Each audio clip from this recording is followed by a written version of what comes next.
All right, I think it's go time. Hello, is my microphone on? Can everyone hear me?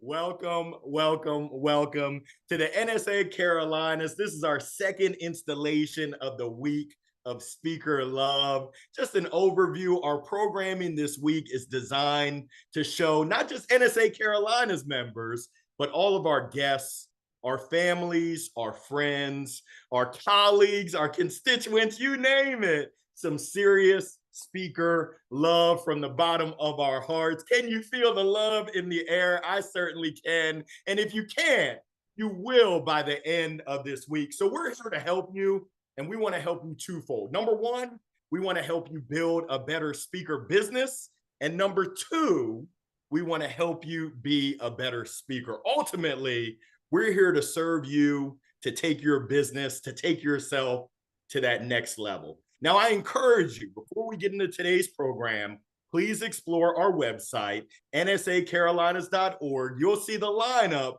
for the week ahead. We've got amazing programs, and it's starting with Susie Silver today, kicking us off. But before we get to today's program, I do want to send a special shout out, a special thank you to our NSA Carolinas board. If we give it up, the NSA Carolinas board for making this happen. I want to say a special thank you to our association administrator, Christine Strack. We couldn't do this without Christine and our board making this happen. So I am thrilled to introduce our leadoff program, Transforming Words, the Power of Inclusive Language. It's being led by Susie Silver, Director of Client Success with the Diversity Movement, which is now a workplace options company. Now, Susie Silver is a nationally recognized diversity, equity, and inclusion thought leader, specializing in leadership development, LGBTQ plus inclusion, and culture-centric business strategy. She's earned a reputation for leading authentic, inspiring DEI conversations. She's a certified diversity executive and has worked with more than 200 clients as a strategist, speaker, writer, and consultant. If we can put our hands together and give a warm welcome to Susie Silver. Susie, the microphone is all yours. We're here for your awesomeness. Thank you, Susie. Thank you, Larry. Oh, what a nice introduction, and ready to go and kicking it off. Larry said, "Hey, you're going to kick off the week." And I thought, yes, this is so great. And Larry and I have known each other for years, and usually people say, who doesn't know Larry? And I love that. But thank you so much for welcoming me in today. We are going to have a great session, an interactive session. So I actually will give you a little clue. If you have a phone, we might need a device. If not, cool, we're going to use the chat, but this is going to be us interacting. So it's a lot about learning, and it's also for us to interact together and learn from each other. And it's so good to see you as well, Sharon. Yes, the pressure's on. I've got the greats in the room here, this virtual room with me, and I am just so honored. So I'm going to go ahead and share my screen. And don't judge all my tabs, because that's what we do. And so this is just how it goes. And if I miss a chat, Larry, Christine, anybody else, say, Susie, just unmute and stop me, because this is for us together in community. So yes, we're going to do transforming words, and inclusive language is one of my favorite things to talk about. What I'm asking of you are a few things. To be fully present. I know we've got a little bit under an hour. We're going to have so much information that we're going to digest, but also have some really great tips and action items. I love information. I love action more. And that's what I want us to walk away with. Not only the knowledge, but the empowerment to continue to evolve in this space as people who use our words to connect with others.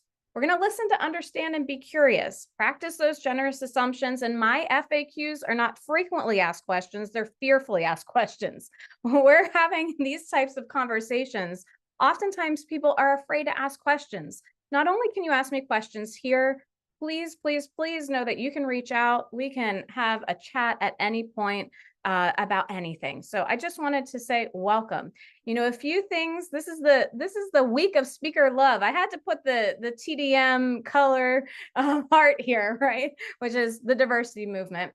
And so this is speaker love. We're going to hear about some things today that might make a few of us say, wait a second, maybe feel a little embarrassed, maybe feel really curious, maybe not so sure, maybe feel a little challenged. It's all welcomed and it's all love.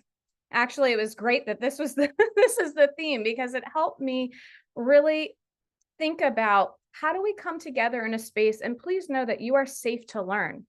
You are safe to not know. You are safe to ask a question that might be sticky, because we're all going to continue to evolve in the use of our words to connect forever and ever. This is one of my favorite quotes. Raise a hand if you know this quote. This is by Maya Angelou the Great.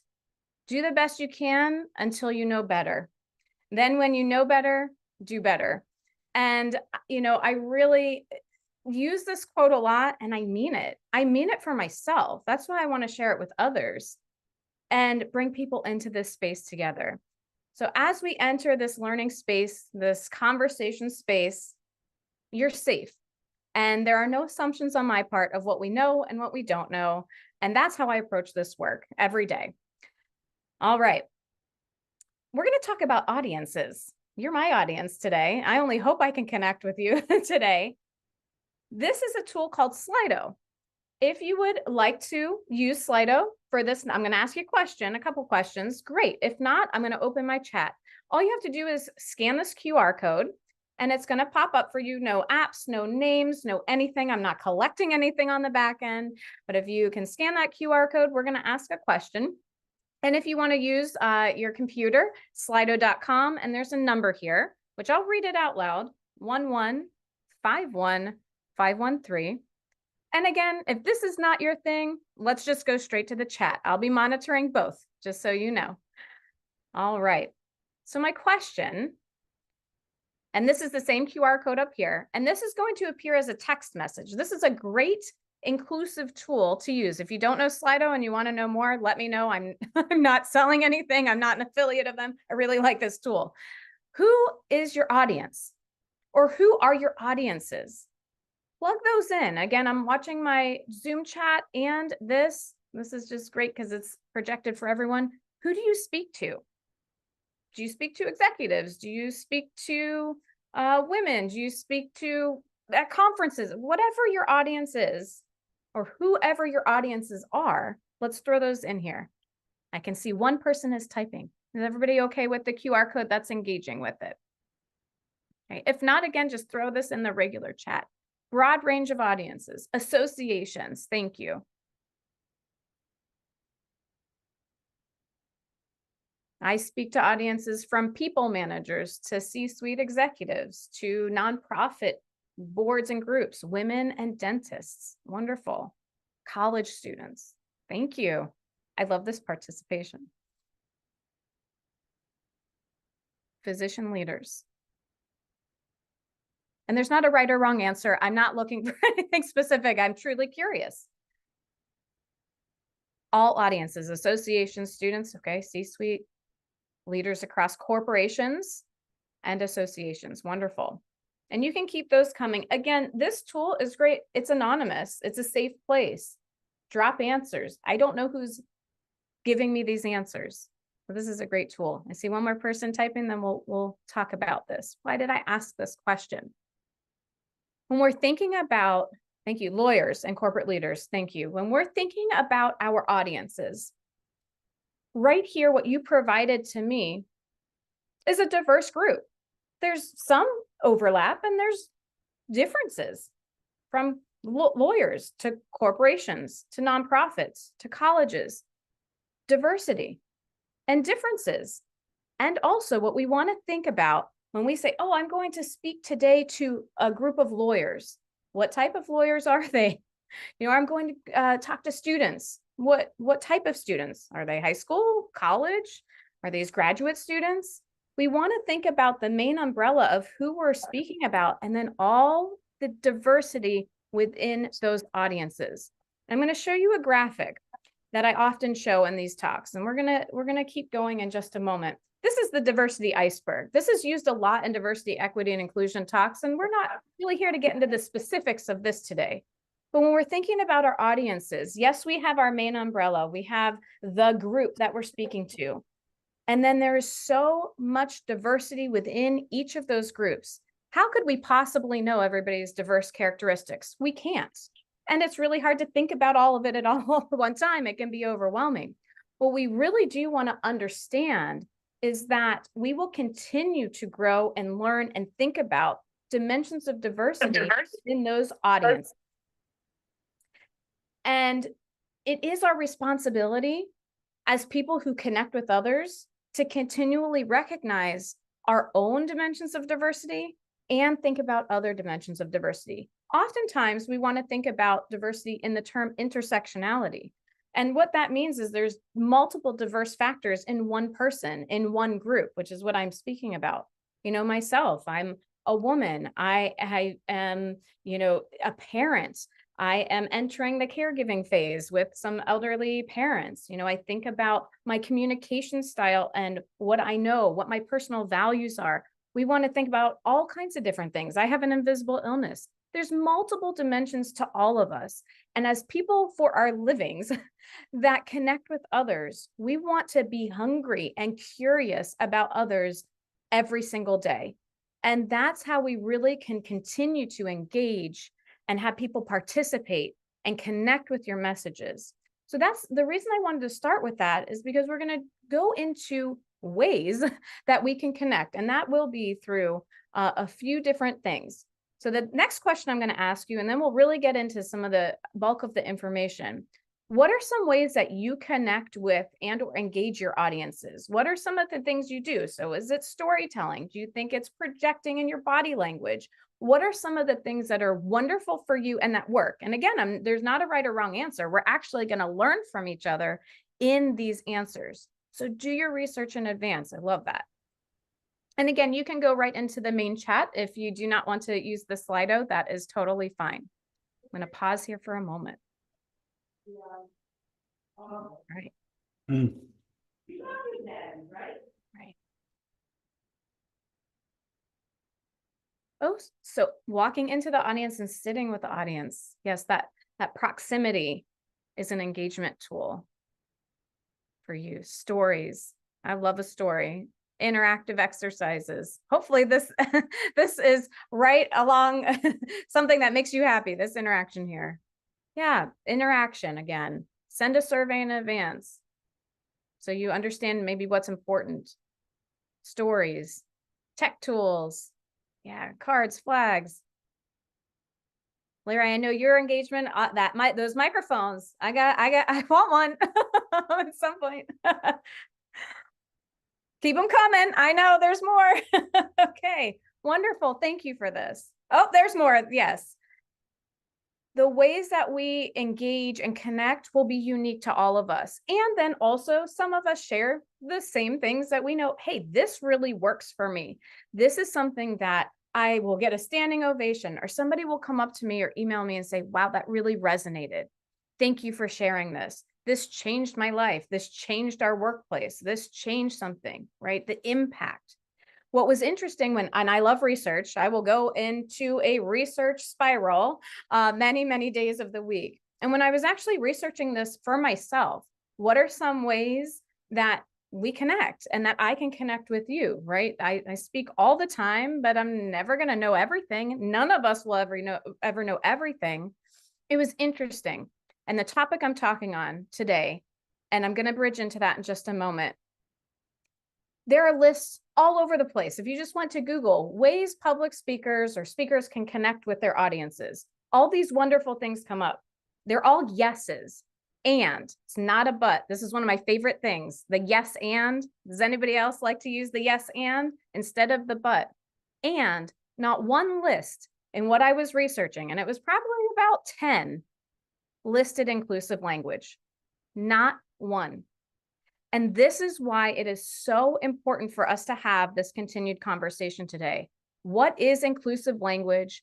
Why is it important for us as people who use our words, whether that's for your living? I know that we have a diverse group here, or you give a talk in front of your team.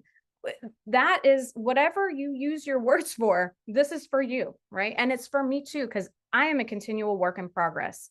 But not one of those lists said, hey, as somebody who uses words for a living, inclusive language was nowhere.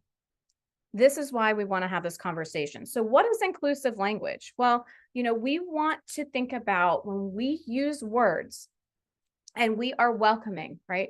What we're doing is we're naming, honoring, and value people's experiences and identities. It goes back to what I said a couple minutes ago. There's no possible way for us to know everybody's identities. And sometimes we have conversations about that, and oftentimes we don't, right? There's a level of anonymity and respect in these conversations. What we want to think about is that our words matter. Simple. Our words matter. And we absolutely need to reflect on that all of the time. We need to understand we are human. We're going to make mistakes. In fact, I have a little script on how do we apologize in just a little while, because I use it all the time. And so we really want to think about the landscape around us, including ourselves and our own personal landscape, and everything around us is continually changing. We are living in a time where in workplaces, we have the most diversity in generation alone that we've ever had in our US workforce.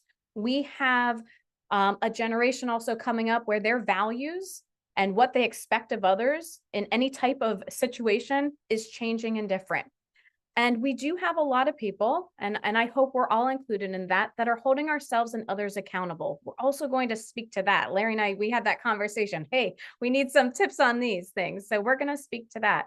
And again, I'm going into why it matters. Well, you lead, influence, and engage people. Why not continue to work on these skills? And by me saying that does not imply that we're not, by the way, right? That's that inclusive space of we're in community today, including myself. And I'm going to share some uncomfortable examples of things that I've done and I'm working on as well. And so we also want to have that relevance, as we were just talking about just a moment ago. We're going to bridge into what we say are the rules of inclusive language. Before I do, if you have any questions or comments or additions, please use the chat. I said community a minute ago. Please feel free to share. You can also share to me directly in the chat, and I'm happy to give you that privacy if you would like to share something or ask a question. I'm watching it. And again, if I miss it, I promise I'll come back to it. But we want to go into some of the rules of inclusive language. Rules seem harsh. I'll say guidelines, suggestions, if that feels better to you. What we want to think about is putting people first in our language. We're not going to spend too much time on this particular one, but I did want to mention a couple things. So this often comes up when we're describing people. So if you're telling a story, for example, or you've just meeting a group of people for the first time and you're describing other people, you want to think about putting them first. How do we describe people, and what descriptors are we using? And are those descriptors relevant to the conversation? For example, we might want to say, instead of a disabled person, we might want to say a person who is disabled, a person with a disability. I will say in particular, the disability community, sometimes we want people first language, and sometimes we do not. And what I want to say there is that that's very specific to a person or a group of people, and that's about getting to know each other. We want to learn each other. We want to learn about each other. And so these are guidelines and suggestions, at least a place to start. So I wanted to acknowledge that because it's a very large conversation in the inclusive language space, whole different day for us here, but I just wanted to acknowledge in case that resonates with anybody here with us. But really thinking about, even if I'm standing across the room from you, you could know me, you could not. Exactly. Be mindful. I love that. Thank you. Of the cultural context across different countries as well. Absolutely. And we will talk a little bit about that. And I appreciate that addition. We want to think about, if we're describing me across the room, how would you describe me? You want to think about things that are inclusive, that are respectful, and what might be pertinent to the information that somebody needs. So that's where I wanted to leave that one. The next three are really, really, really important for us as people that connect, right? Universal phrases. We want to use information that's universal. And so this actually goes back to that comment that just came into the chat. If we are using idioms, if we are using expressions that are very specific to a region, a culture, and I'll give some examples, a lot of people are automatically excluded from the conversation. We were just talking about the Super Bowl before we got on. I am a sports person. I appreciate athletics on many different levels for actually a lot of different reasons. We often use, this is just one example, sports metaphors, sports examples to connect when we may not know oftentimes who's in that audience, and we exclude when we're saying something, oh my gosh, you knocked that one out of the park, Susie. That's great. I know what that means. That's a baseball reference. But what are we trying to say? Oh, what I hope you were trying to say is you really did a fantastic job. You went above and beyond. Wow, that really resonated with me. So when we're thinking about the expressions or idioms that you use, and here's a challenge, here's an action item.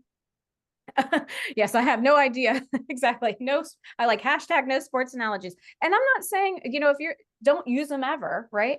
What I want us to do is be mindful of when do we use them, in what context, and is what actually you're trying to say being communicated?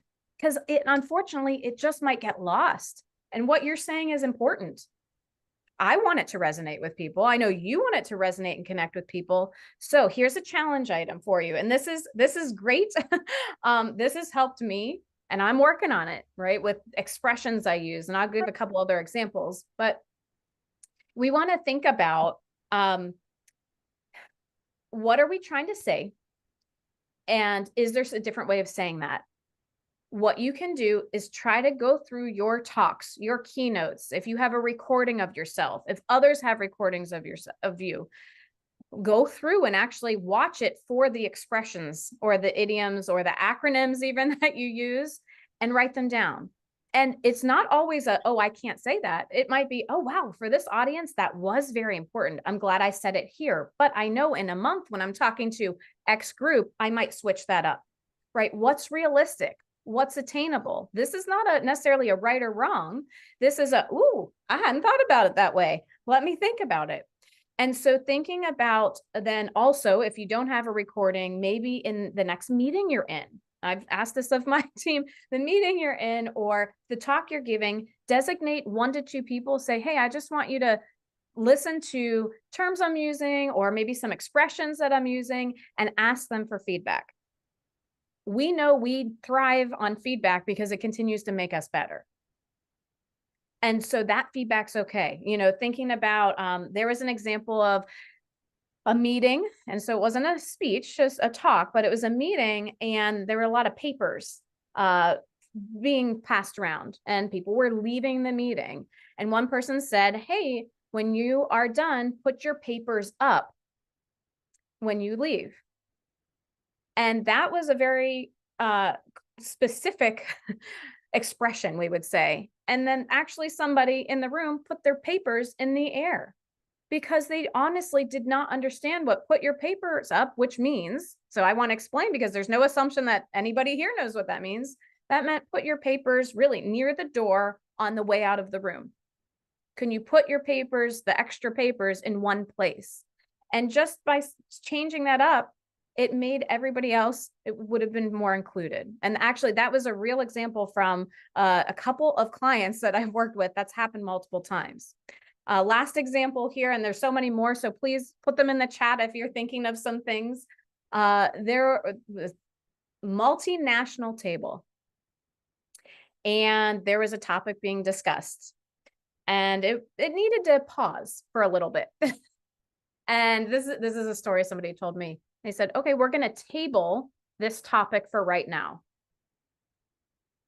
Generally speaking, and again, I'm making a generalization, and I'm in the work of not, I'm acknowledging that.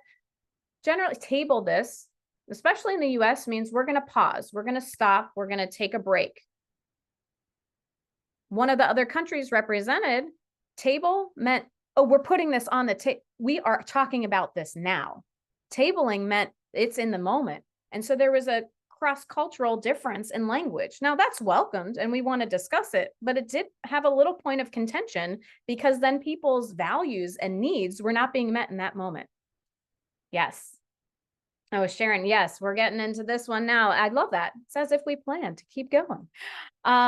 Let's talk about recognizing the impact of mental health language. Things like crazy, insane.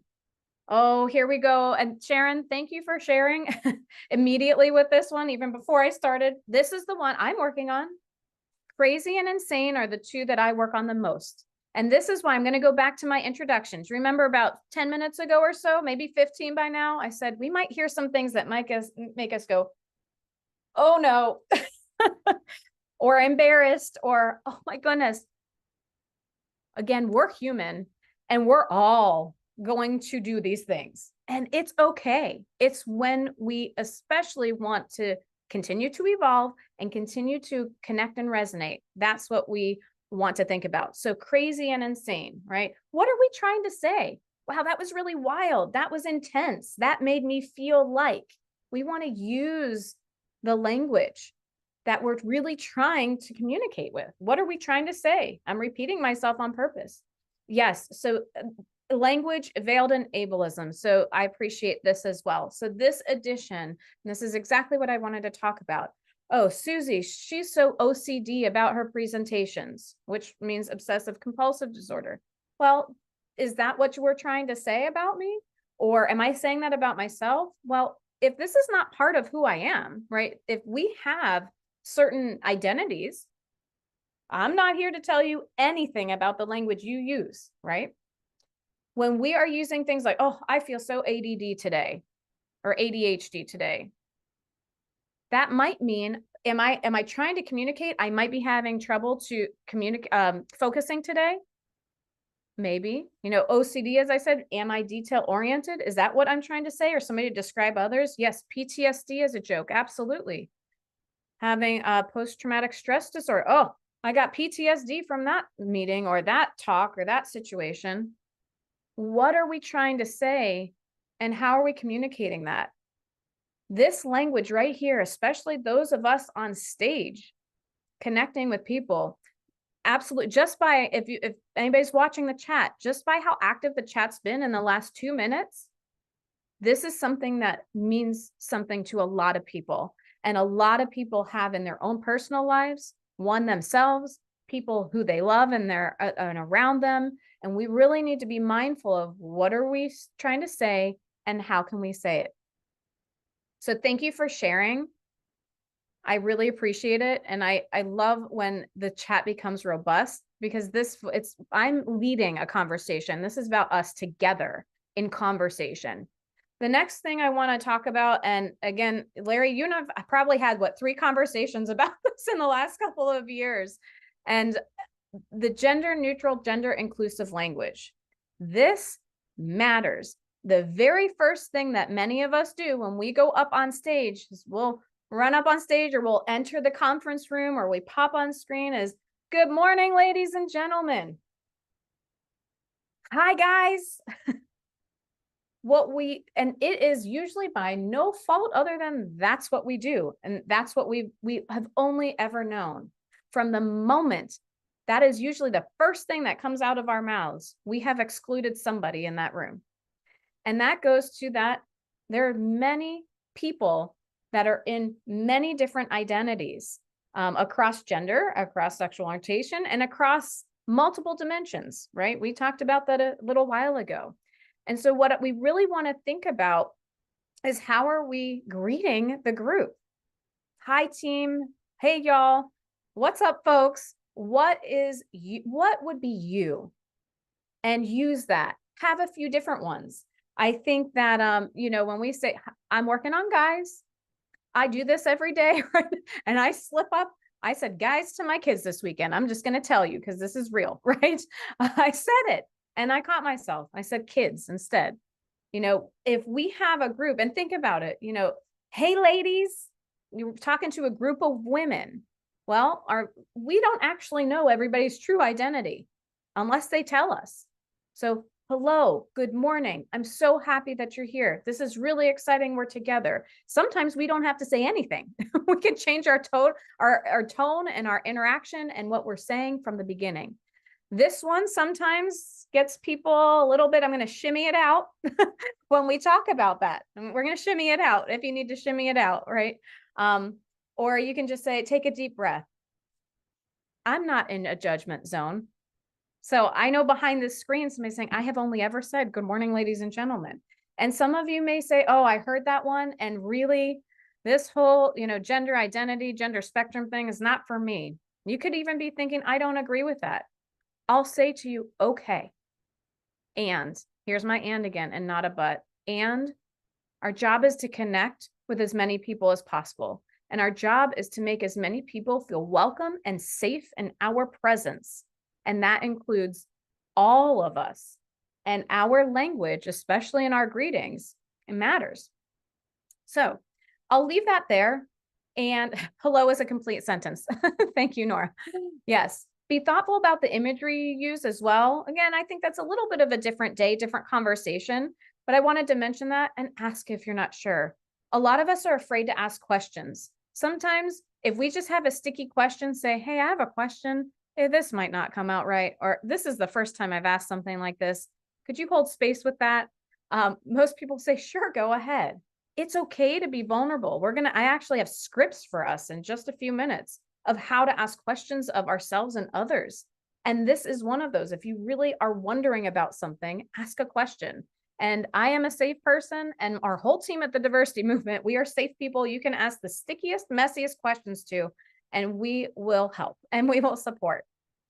So moving along, I wanted to give you some really interesting and a wide variety very quickly of some examples of we might not want to say this and we're going to say this instead. So at the diversity movement, we have say this, not that.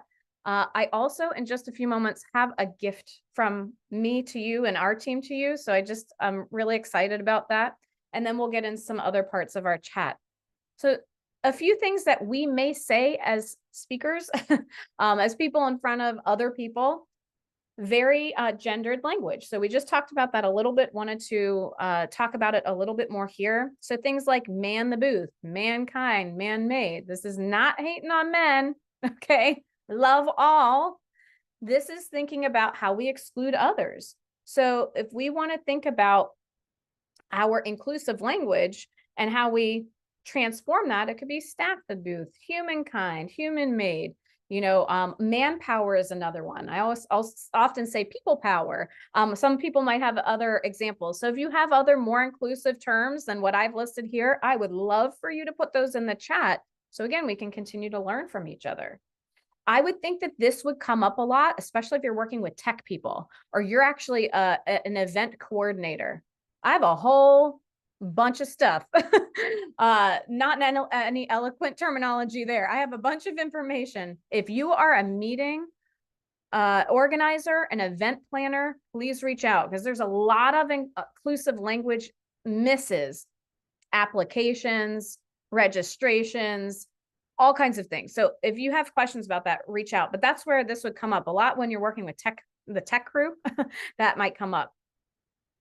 This might come up. Powwow. Okay, using powwow. Now, saying powwow is not non-inclusive or exclusive if you're really talking about Indigenous people, Native American people, Native people. That's okay. Say it. There's a wonderful in Raleigh, North Carolina. There's a wonderful intertribal powwow every year. It's wonderful. So if you're in the area, I encourage you to go. It's amazing. But what we want to think about is, oh, we're going to powwow over here. Maybe we're breaking people into small groups. Oh, we're going to powwow, or we got to powwow before we hit the stage. What does that mean? And again, you can say how you want to say, we're going to meet, or we're going to gather, or we're going to get together. Do these things matter? They do. And most of the time because we haven't thought about it, we're pre-programmed. I'm pre-programmed. I've had to make conscious efforts to change that. And I do, right? Long time no see, no can do. I mean, how many times I've said it. I'm sharing the space. I'm using examples that I have done myself and I will continue to work on, right? Oh my gosh, Susie, long time no see. I haven't seen you in 6 months. Right. Hey, I haven't seen you in a long time. I haven't seen you in 6 months. It's just that one is a shift, right? Or no can do. I can't do that. Or I can't do it right now. What are we trying to say? And what are some swaps for it? And the last one in this section, Hello. cakewalk. That's okay. Robin, if you could, there we go. Great. Thank you. Although I'd love to hear Robin. Yes. We want to hear everybody's voices. I want to have time for questions. So cakewalk is the last example in this section. And then I have something for you all. Cakewalk takes the cake. This actually goes back to, yes, thank you, Sharon. Rule of thumb is another one. I wish I could keep going. Right. This is the abridged version. So yes, rule of thumb is another one. Please put more in the chat. But we want to talk about, cakewalk. And this is actually something I have caught at the elementary school. There was actually an event. It's a baked sale, but it's called the cakewalk. I will be sending a nice email, and I don't mean nice in a sarcastic way. I will be sending a nice email calling people in saying, hey, this actually goes back, this term, which is, I'm sure, used in no harm. It's the intent versus the impact. Here's what I know about the history of this. Could we rename this event X, right? I'm going to bring something to somebody's attention. I'm going to offer to be part of the solution, and I'm going to not come at them. This is just my approach. It might not be everybody's approach, in a way that is inviting and saying, hey, I want to have a conversation about this. But really, this is an interesting historical an important story to know, right? The cakewalk was a processional partner dance. And this often happened with enslaved people on plantation grounds. And there's a lot more to these stories. But I wanted to bring this one up because, oh my gosh, that was a cakewalk. Or, wow, that was so easy, is what we're really trying to say. We want to think about that. And somebody might say, Susie, I would have never known unless you said that. Right. And that goes back to our humanness. And a teammate of mine, Melanie, and many of you know Melanie on the call, she uses the word grace a lot. And it's to give ourselves kindness and space to know what we know what we don't know. And back to the quote, when we do know, we can do better. We can make better choices. And that's a wonderful thing. And so what I wanted to do, and this is a gift, this is not me selling anything, I promise. Christina has a link that's going to also go in the chat. Our team at the Diversity Movement have written a book. I'm not one of the authors. I was a contributor, but Jackie Ferguson and Roxanne Bellamy, thank you, Christine, wrote the Inclusive Language Handbook. It's a tiny little handbook. There's exercises in it, and exactly the format that you just saw. If you found that interesting, what's a term, why that might not be so inclusive, and a great swap for it. It's all in this book. I actually have them over here on my shelf. I have them all the time because I use them all the time. This is a free download. So if you'd like a free download, scan the QR code or click that link. You go all the way to the bottom and you'll see it. Just click download free copy. That's what we want to give you. It's our gift, because what's important to us is, again, in community, that we all continue to grow. And I have more tips and tricks coming in just a moment. And we can put this link back in the chat in just a little bit as we're ending in a little while. This is helpful. It's not a judgmental space. And oftentimes, as we go into how do we have conversations, yes, and grace might be offensive to some people. Yes. So Melanie and our team, I love that because the way she says that is in that, and I'm going to stand with her and by her, is just giving ourselves space in that way. And that's my approach, really, is giving ourselves space and time and kindness. And that's how I refer to that word. But you are correct. And I think that's wonderful for us to reflect on. So thank you for putting that in the chat. I appreciate that. So what really I want us to do is bridge into how we have conversations with ourselves and also others, because that is something that I've often been asked about. Okay, I'm going to hold myself accountable, and I'm going to do the best I can, and I'm going to mess up, and I know I'm going to mess up. But what happens when I hear it in others? Or what happens if I observe something, right? And even to this really great in the chat, as you all are adding, your sentiments and your feedback. That's important.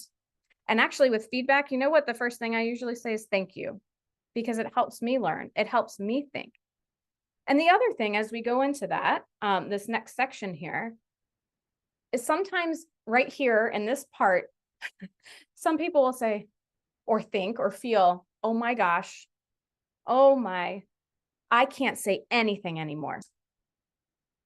And it's okay if you want to admit that. You don't have to.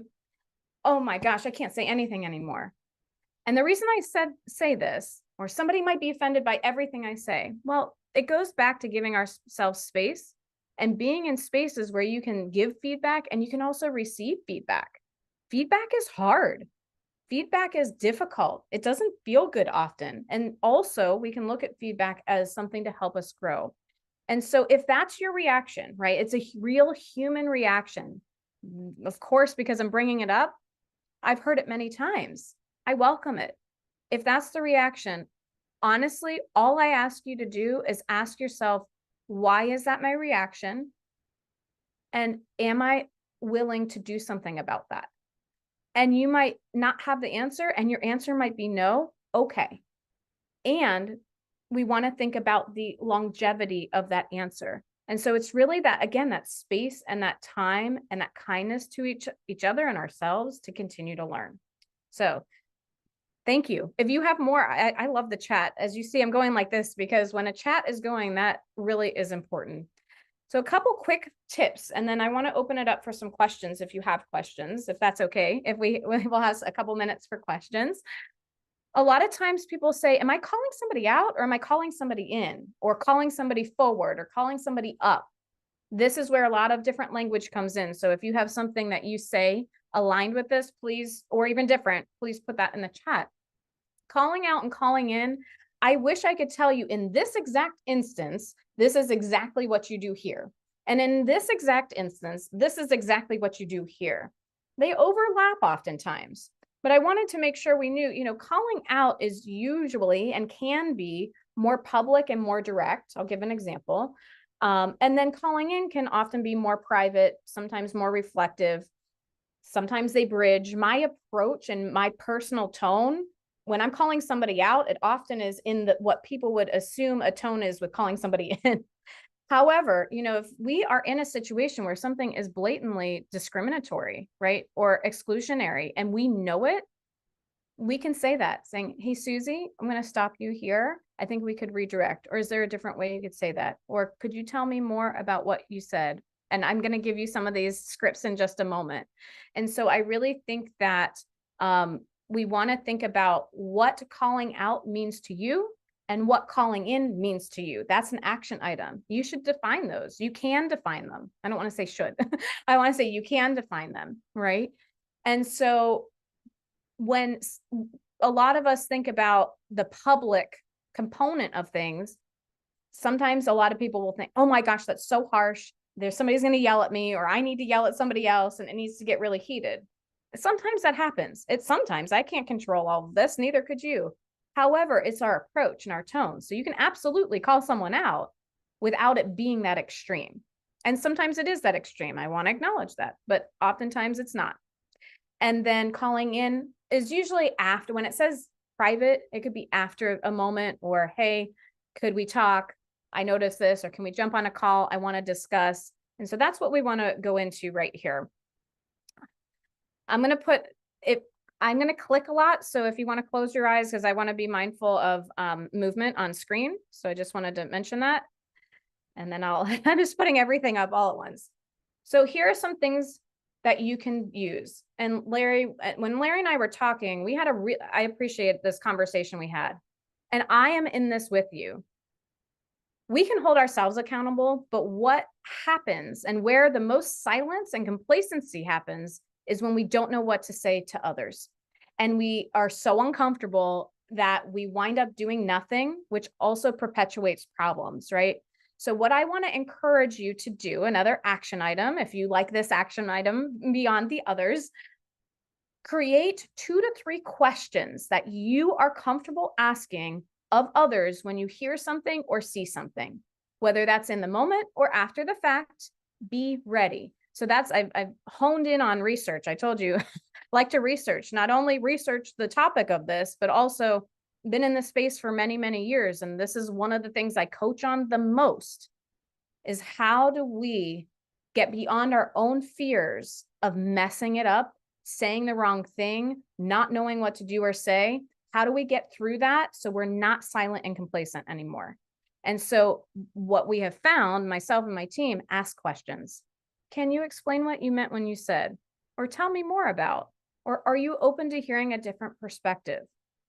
If you feel like you know an answer that's better, then provide it.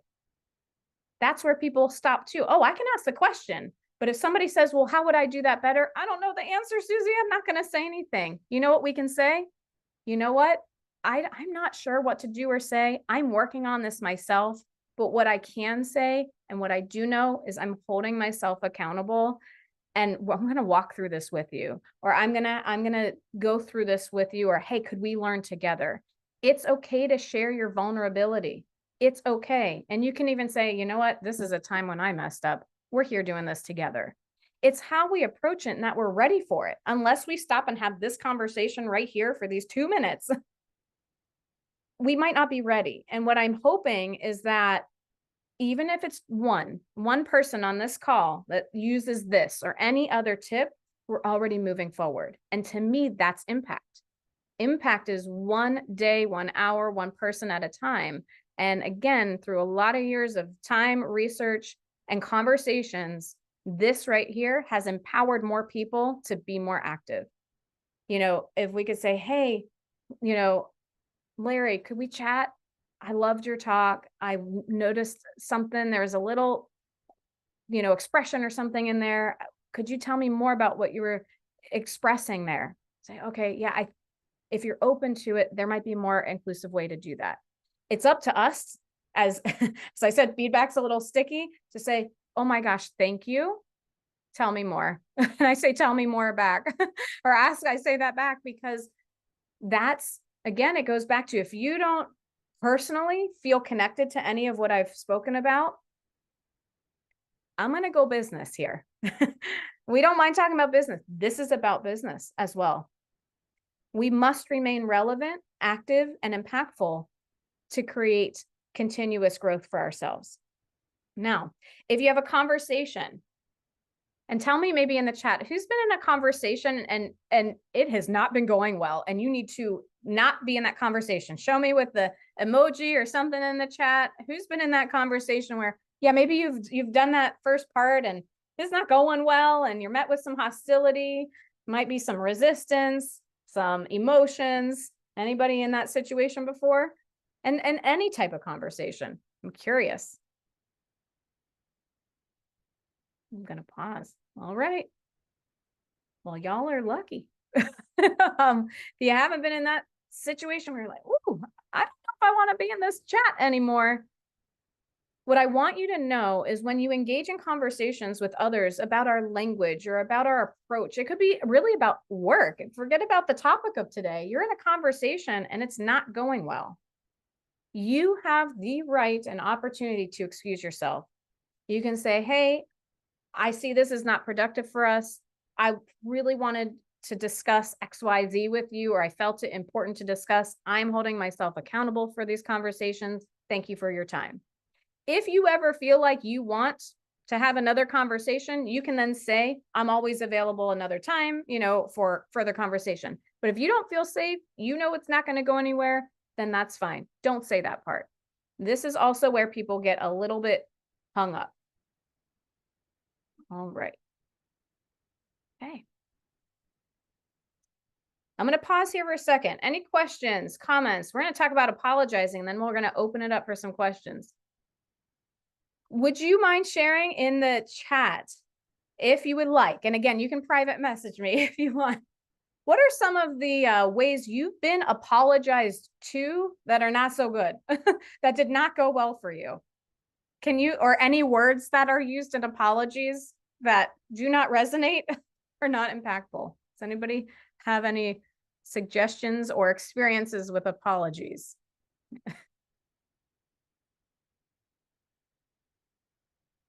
Sorry you were offended. Apologies that did not feel sincere. Yes. I'm sorry if you felt that I hurt your feelings. Yes. Thank you for sharing.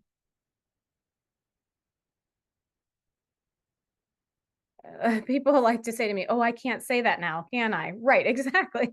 I'm sorry you feel that way. I didn't realize you were that sensitive. Oh my gosh, not an apology. Here we go. I love it. Do you see how active this chat just got?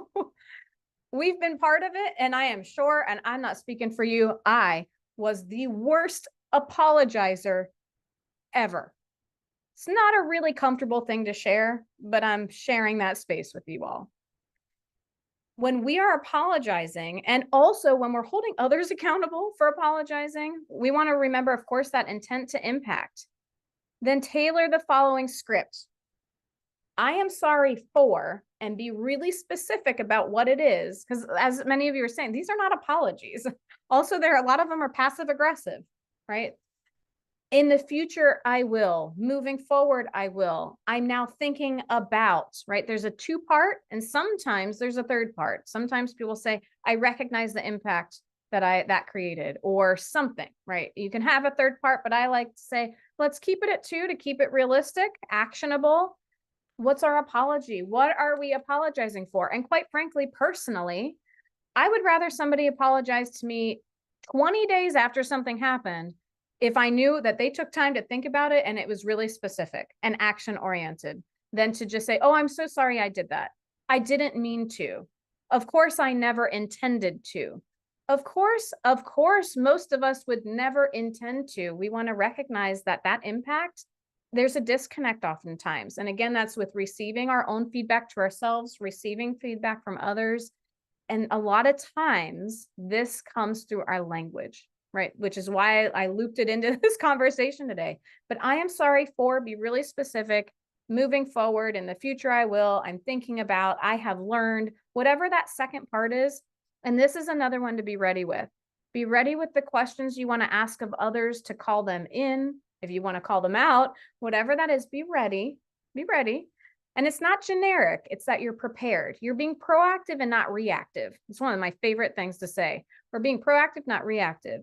And then it's the same thing with the apology. And then own the misstep, right? Let's make it, about really, like, we don't want to place extra emotional energy, let's just put it that way, on others, right? Especially the person you're apologizing to. Oftentimes, when I get an apology, especially in this space, and I welcome it because it's the work I do every day, I really welcome it. But I get the apology, sometimes it's great, sometimes not. And then I get oh, could you tell me more about XYZ topic? I love talking about these topics. So usually I say, sure, do you have 5 minutes? However, there are times, and there are many people, when you ask those questions, it's extra emotional labor. Now, that's not to say, back a few minutes ago, I said it's okay to ask questions. It is. I think it's been in the chat. It's the relevance to and the cultural context of it. If you're apologizing to somebody, we are being sincere. We are owning up to a specific, we're talking about an action item. And you could say, hey, I would love to have more information about, if you ever want to have a conversation, I would really welcome that. But I recognize that might not be something you would like to engage in, or something, put it out there. It's okay. We don't want to immediately go into, can you educate me on 17 different things, when we've just had this moment. So that's what that kind of ending means. Now, our call to action, and I'm happy to send out this deck. Larry, I don't know if you send out follow-ups, but if you do, or if anybody wants to email me, you'll get my information in just a minute. Happy to send this to you all. And even the code and the link to the book. I love information, but I like action more, as I said, as I opened. And also, this is the speaker love. This is for all of us, me included, our whole team included, to continue to reflect on. It's not about what we can't say, right? Or being overly sensitive. It's about actually learning about one another and connecting in ways that we maybe never thought about before. And also with what we do in front of people, whether that is a keynote, whether that is we're in boardrooms, whether that's with our teams that we are part of and we lead. we want to think about the words that we use. So here's some reflections. What are some things? What are the impacts? This is a great way to have a conversation with ourselves. What's the impact of continuing to use language that might not be inclusive? Things that we know, and then the things that we don't know, right? And that space to learn. What's something to commit to that you're going to say more inclusively? And then how do we have conversations with people? So we've got a few minutes. I know some people have to drop for a call. Susie, SUSIE at thediversitymovement.com. I'm going to come off the screen. And thank you, Christine, put my LinkedIn in the chat. I would love to connect with all of you.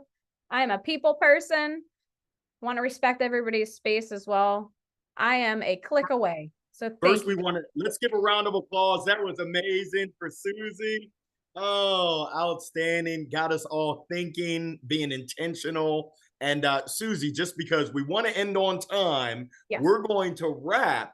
And if Susie's open to it, we'll do 5 minutes of overtime, kind of like the Super Bowl. For any questions for folks that want to stay, please remember the week of Speaker Love coming up tomorrow. We've got Dr. Delatoro McNeil, CSP, CPAE, talking about how to crush the stage, presentation mastery on Wednesday. Valentine's Day, we've got Peter Stark, NSA National board member, sharing the benefits of NSA National, as well as how to successfully build a sustainable and profitable speaker business. On Thursday, we've got Carolina Aponte talking about finance and accounting, which is so important for speakers, must be about the money. And then on Friday, we've got Bernadette McClellan sharing stories around story selling. So we hope to see you the rest of Speaker Love. And we've got 5 minutes of overtime with Susie. The mic is all yours, Susie. Any questions?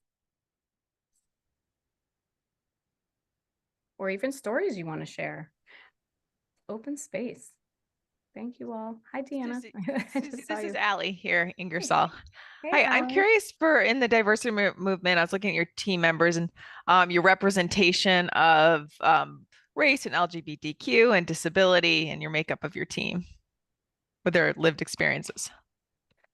Just asking overall about our overall in your company. Mm-hmm. Yeah, so we do have quite a diverse team. It's a small team. We're about we go between 16 and 19 usually. Mm-hmm. And so, that's something that is obviously important to us. And what we do, we all have, as kind of that iceberg said, we've got that visual diversity, and then we have that invisible diversity as well. And so there is a lot of representation. There's no way to cover, we're not a checkbox type of company. And so actually we have a course, our first course, Sharon knows, it's called Beyond the Checkbox. And so we do not approach our team in that type of approach and, we want this type of diversity check, this type of diversity check, but we do look holistically at people, and we're very open about inviting people to share their diversity. So I don't know if that answers your question. No, it does. And I'm very curious because you have a lot of great solutions. And I was curious which one of the organizations and corporations you work with, kind of your top program that people want to always know more about and they're hungry for more information on.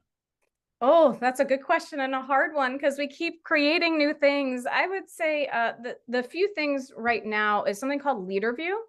It's our proprietary leadership assessment tool. And we actually have a model we kind of assess, we coach, and we train. And that's for executives and any type of leadership. That's really been a lot of buzz. And then our micro video platform. Basically, we call it the Netflix for DEI. It's micro learning, about 5 minutes or less videos. We have over 600 on our own platform. And so those are the two. Sharon is very tied to our organization. Sharon, did I miss? I would say those are the top two right now. And then TDM Library. Yeah, you guys are just doing an amazing job. And the LeaderView is the exciting new thing, which is like an assessment tool. Yes. But it's modernized, so very concentrated and focused on this work, because to be a successful leader nowadays, you have to be so much more bought in and focused on this kind of learning. Yeah. I love the micro learning. I was reading an article yesterday. That is where it's at. Small micro nuggets people can use in their everyday lives. Yeah, those are great questions. Thank you so much for those questions. I love that. I've never been asked those 2 questions on the same call, and that made me so excited. Thank you. Anybody else have questions? Or comments, feedback? I want to say thank you, Susie. This was great for those that were able to attend, for those members that are going to view the recording. Just not just to be mindful and to be aware and to be thoughtful. We know that most people have good intentions, and we all want to be great, and we want to make sure that we elevate. And this really got the gears turning. Thank you. Oh, you're welcome. And I learn from everybody every day. I know I said that a lot, but that's why I'm so mindful of the chat, because I'm taking notes away as well. Right? The community, to your point, the community aspect of this work is imperative. And to really meet each other with that kindness is also so important, that we're just continuing to evolve. We're totally going to mess up. And it's the spaces of, hey, we're in this together. And what a beautiful community, the community of the speakers associations, honestly, of all places. Let's do this together. Let's go through this together. That's why I just felt so drawn to the community and, connecting with many of you. And it's an honor to be here today. So I only hope it helped, and was a safe place for people to, what you said, reflect, because I'm involved in that as well every day. Susie, come join us, okay? I know. Thanks, Deanna. I know. Yes. I need to roll off of a board or two and then make more space. I'm working on it, actually. So, because well, I would love to have you. I would love it. Thank you so much for the thoughtful time and questions. And please don't hesitate to reach out to me. Thank you. Very informative. Sounds like a plan. Susie. Thank you, Susie. We can't thank you enough.